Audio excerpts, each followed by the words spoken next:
अनाथ बेटा। रूपा और शेखर सरिता विहार में रहते हैं। वो अपनी जिंदगी में बेहद खुश होते हैं। दोनों का शौर्य नाम का एक बेटा भी होता है, जिस पर दोनों ही अपनी जान छिड़कते हैं। शेखर, अब तो आप शौर्य को अपनी गोद से नीचे उतार दीजिए, उसके सोने का टाइम हो रहा है। नहीं रूपा, इसे मेरे पास ही रहने दो प्लीज। मैं थोड़ी देर में इसे बिस्तर में सुला दूंगा। लेकिन कल सुबह आपकी ऑफिस में मीटिंग भी तो है ना, और इसके लिए आपको कल जल्दी भी तो निकलना होगा। जाइए, आप भी जाकर सो जाइए। क्या यार, अभी तो मेरी गोद में आया था मेरा बेटा और तुम उसे लेकर जा रही हो। बाद में कर लेना अपने बेटे से प्यार, अभी जाकर सो जाइए। रूपा शेखर से शौर्य को ले रही होती है कि तभी शौर्य रोने लगता है। शौर्य को रोता देखकर रूपा उसे फिर से शेखर को थमा देती है। आपका बेटा ना एक नंबर का नौटंकी है, बिल्कुल आप पर गया है वो। साफ बोलो ना, तुम्हें जलन होती है हम दोनों बाप बेटे का प्यार देखकर। पहले बड़ा तो होने दो तुम शौर्य को, फिर देखना वो सबसे ज्यादा मुझे ही प्यार करेगा। देखते हैं। ऐसे ही दिन बीतते चले जाते हैं और एक दिन कैंसर की बीमारी के चलते रूपा की मौत हो जाती है। अब शौर्य 3 साल का हो चुका होता है, जिसके कारण उसकी दादी शेखर पर दूसरी शादी का दबाव बनाने लगती है। शेखर, शौर्य अभी बहुत छोटा है और उसे इस समय एक माँ के प्यार की बहुत जरूरत है। माँ, मुझे दूसरी शादी नहीं करनी। क्या पता जो दूसरी औरत आएगी वो मेरे बेटे को एक माँ का प्यार दे या ना दे। तो रूपा की छोटी बहन वैशाली से ही शादी क्यों नहीं कर लेता? वो तो शौर्य को एक माँ का प्यार पूरा दे सकती है ना। मैंने कहा ना माँ, मुझे दूसरी शादी नहीं करनी, और अपनी ही पत्नी के बहन से तो हरगिज नहीं। ऊपर से अगर रूपा देख रही होगी तो वो क्या सोचेगी? अपने लिए ना सही, लेकिन तुझे शौर्य के लिए तो शादी करनी ही पड़ेगी ना बेटा। शेखर कुछ कहता उससे पहले ही अंजुमन उसे रूपा की कसम दे देती है, जिसके आगे मजबूर होकर शेखर शादी के लिए हामी भर देता है। देखो वैशाली, मैंने तुमसे शादी सिर्फ अपने बच्चे के लिए की है। मैं चाहता हूं कि तुम उसे एक माँ का भरपूर प्यार दो। शौर्य, आपके साथ साथ मेरा भी कुछ लगता है। अगर आप मुझसे शादी नहीं भी करते तब भी मेरा प्यार शौर्य के लिए कभी कम या ज्यादा नहीं होता। शादी के कुछ दिनों बाद ही शेखर की माँ की भी मौत हो जाती है। वैशाली शौर्य को एक माँ से भी बढ़कर प्यार देती है। शौर्य को लेकर वैशाली का यूं निस्वार्थ प्यार देखकर शेखर को भी उससे प्यार हो जाता है और कुछ सालों बाद शेखर और वैशाली का भी लड़का हो जाता है। लेकिन इसके बाद वैशाली का शौर्य को लेकर बर्ताव बदलने लगता है। वैशाली, मैं देख रहा हूँ तुम आजकल शौर्य का जरा भी ध्यान नहीं रख रही हो। मुझे पता नहीं था कि आदित्य के होने के बाद तुम इतना बदल जाओगी। आदित्य मेरा अपना सगा खून है और शौर्य दीदी का, फिर मैं दोनों में अंतर कैसे नहीं करूं? माँ भले ही दोनों की अलग अलग है, लेकिन पिता तो एक है ना।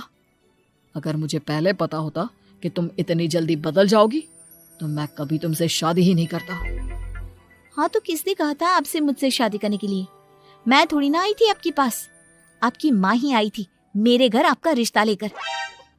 वैशाली, मुझे तुमसे ऐसी उम्मीद नहीं थी।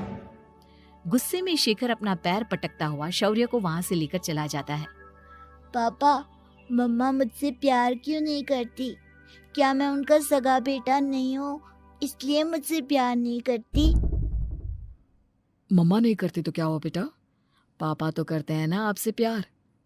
कुछ दिनों के बाद, आज तुझे खाना पीना कुछ नहीं मिलेगा, चल चुपचाप से अपने रूम में जाकर सो जा। माँ, अब भाई को खाना क्यों नहीं दे रही हो? बेटा तू आराम से खाना खा, इस नालायक की चिंता मत कर। एक दिन खाना नहीं खाएगा तो मर नहीं जाएगा ये। अगर भैया नहीं खाएंगे तो मैं भी नहीं खाऊंगा। तू अपने भाई का भक्त क्यों बन रहा है?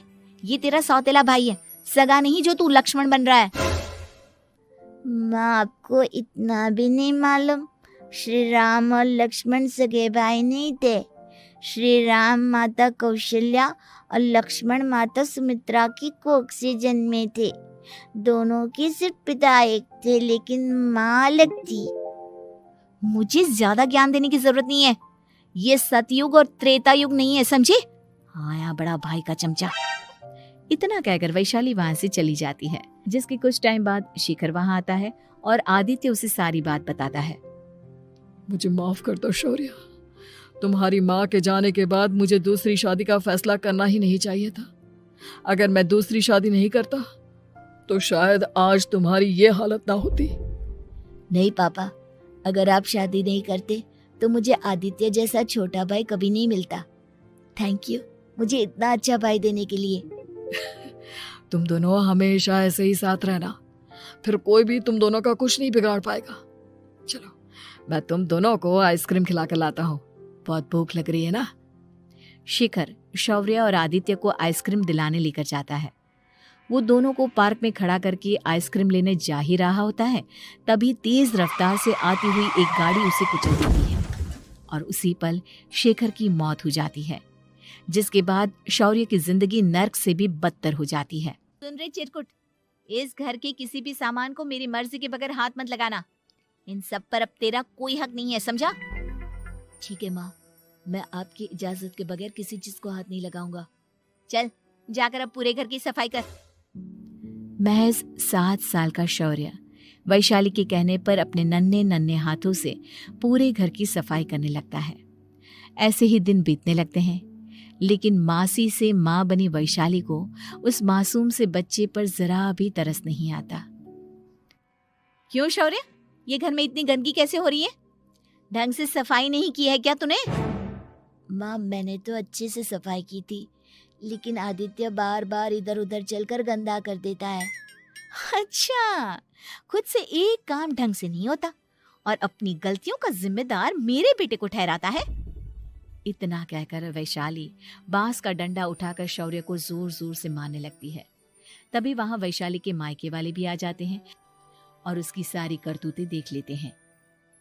माँ मैं ऐसा क्या करूं जिससे आप मुझे भी आदित्य के जितना प्यार करोगी? बोलिए ना माँ, मेरे क्या करने से आपके अंदर मेरे लिए ममता जागेगी? वैशाली शौर्य की एक नहीं सुनती, उसके ऊपर डंडे बरसाती जाती है। हद पार होते देख वैशाली की माँ उसका हाथ पकड़ती है और जोर से उसे थप्पड़ मारती है। यही सब करने के लिए तूने दामाद जी से शादी की थी? हमने सपने में भी तुझसे ऐसी हरकत की उम्मीद नहीं की थी। तू माँ नहीं, माँ के नाम पर एक धब्बा है। बस कीजिए माँ, आदित्य के इस दुनिया में आने से पहले मैंने इसे बहुत प्यार किया था, लेकिन अब जब मेरी खुद की औलाद है तो मैं किसी और के बच्चे से प्यार क्यों करूं? अरे नालायक औरत, जिसे तू किसी और का बच्चा कह रही है वो तेरी खुद की सगी बहन का बच्चा है। बहन है तो क्या हुआ, मेरे अपने बच्चे से बढ़कर तो नहीं हो सकता ना ये कभी। अगर यही बात थी तो तू हमें पहले बता देती, हम शौर्य को अपने साथ ले जाते।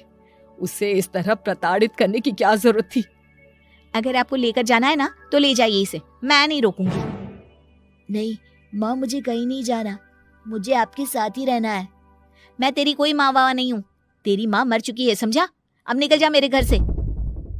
माँ अब बहुत गंदी हो, मुझे भी नहीं रहना आपके साथ, मैं भी भाई के साथ ही जाऊंगा। अरे तू क्यों जाएगा, तू तो मेरा सगा बेटा है, जाने दे इसे। हम यहाँ ऐश से रहेंगे, तुम्हारे पापा बहुत सारी जमीन जायदाद छोड़ गए हैं तुम्हारे लिए। नहीं माँ, मुझे भाई के साथ जाना है। आप अच्छी नहीं हो, आप बहुत बुरी हो, आप भाई को बहुत परेशान करती हो। देख वैशाली, तुझसे ज्यादा समझ तो इस मासूम बच्चे में है। ये तेरे बुरे कर्मों का ही नतीजा है जो आज तेरी सगी औलाद खुद से तुझे ठुकरा रही है। आदित्य, तुझे इस शौर्य ने भड़काया है ना मेरे खिलाफ? नहीं माँ, मुझे किसी ने भड़काया नहीं, पर मैं सब देखता हूँ, सब समझता हूँ। भाई बहुत अच्छा है, वो आपकी जैसा नहीं है। चलिए नानी। इतना कहकर वैशाली के मायके वाले आदित्य और शौर्य को अपने साथ ले जाते हैं और इस तरह वैशाली बड़े से घर में अकेली पड़ जाती है। 2 बेटों के होते हुए भी आज उसे माँ कहकर बुलाने वाला कोई नहीं होता।